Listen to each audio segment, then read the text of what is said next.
Hello guys, and welcome to another episode of my lecture. On today's episode, we'll be talking about evidence of course of business when relevant. In my last class, I talked about section 11, fact showing existence of state of mind, body or bodily feeling. In this class, I'll be talking about section 13, where we discuss evidence of course of business when relevant. Now, section 13 tells us when there is a question whether a particular act was done, the existence of any course of business according to which it naturally would have been done is a relevant fact. Now to the explanation. What this means is that where a particular act is challenged, any fact showing that the course of business as to normal procedure has been followed, such fact is relevant. In the case of Lucas versus NOVOSILIESKI, the issue before the court was whether the defendant paid the plaintiff his wages. Evidence which was stated before the court are: number one, that it was usual practice for the defendants to pay wages every Saturday, that plaintiff was seen with his workmen on that Saturday, at the place the defendant usually paid on Saturday, and at the time payment was usually made afterwards, and also the plaintiff didn't complain. The court held that these were relevant and admissible. This showed the normal course of business was followed. In the case of UBN versus Idris, the issue which the Court of Appeal was called upon to apply was the provision of Section 18 of the Old Evidence Act, which is the current Section 13 of the New Evidence Act. In the case, while the plaintiff denied receiving any statement of account from the defendant for more than a year, while the defendant maintained otherwise, he gave evidence through DW1 and DW2 that the statement of account of the plaintiff were sent to him periodically within each 12 months. The court held that it was difficult to believe that the plaintiff, who was operating his account to run his petrol business, could operate the account for 12 months without asking for a statement of account. It was the plaintiff who alleged that he did not get the statement, contrary to the normal course of business, to prove. Now, this is very straightforward. This is what I call course of business provision. When I mean course of business, I mean state of affairs.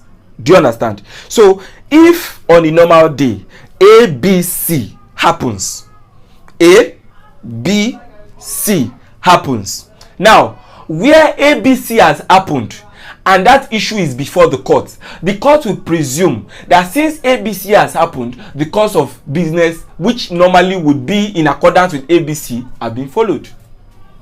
Now, if you look at the case of Lucas versus NOVOSILIESKI, I want you to look at certain facts. There is A and there is B. A is saying that, my lord, they did not pay me my wages money. B is saying that, my lord, I paid him. A is not saying that, but I did not collect it. B is saying that, but I paid you. My lord, let me show you that I even paid him.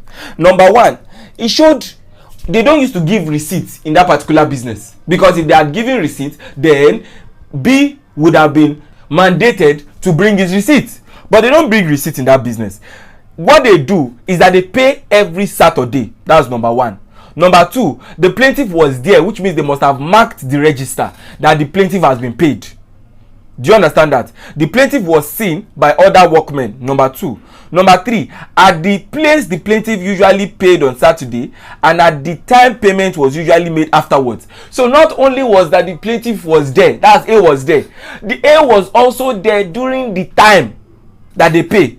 And guess what? After the whole payment procedure, there was no complaint from A. If it is you that was there when they were paying, and all of a sudden the payment has finished, you did not complain. My guy. So what happened? Why did you complain? Do you understand what I'm saying? So the course of business was followed. A cannot rely on the fact that they don't used to give receipts, and he wasn't giving a receipt, because on a normal day they don't give it. This is what they do on a normal day. You were there. Why didn't you complain afterwards? The court inferred from the provision, because counsel had objected that those facts were not relevant. That what was relevant was whether he was paid, and those facts did not answer the question of whether he was paid.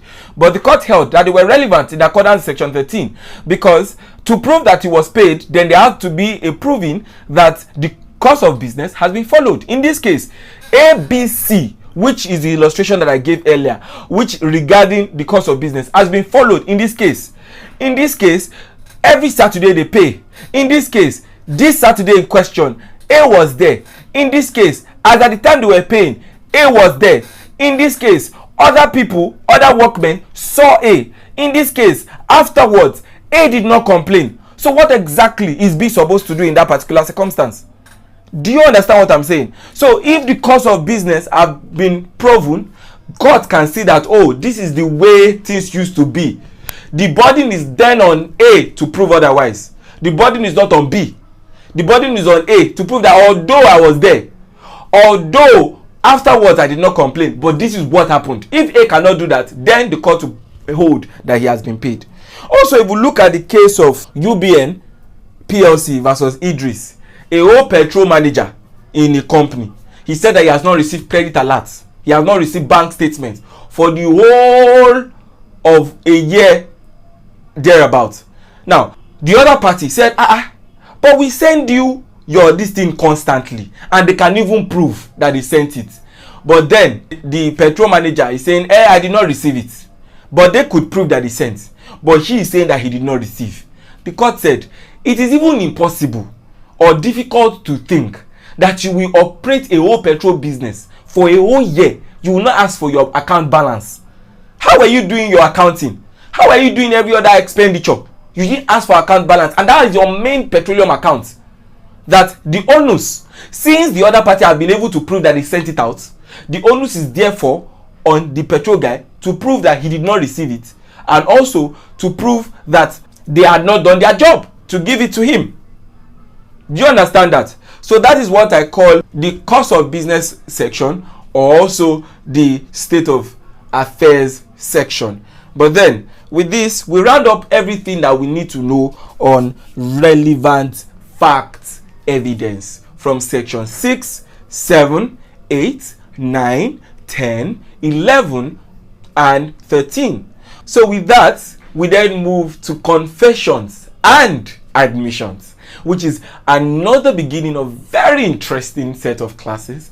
I will see you in my next class.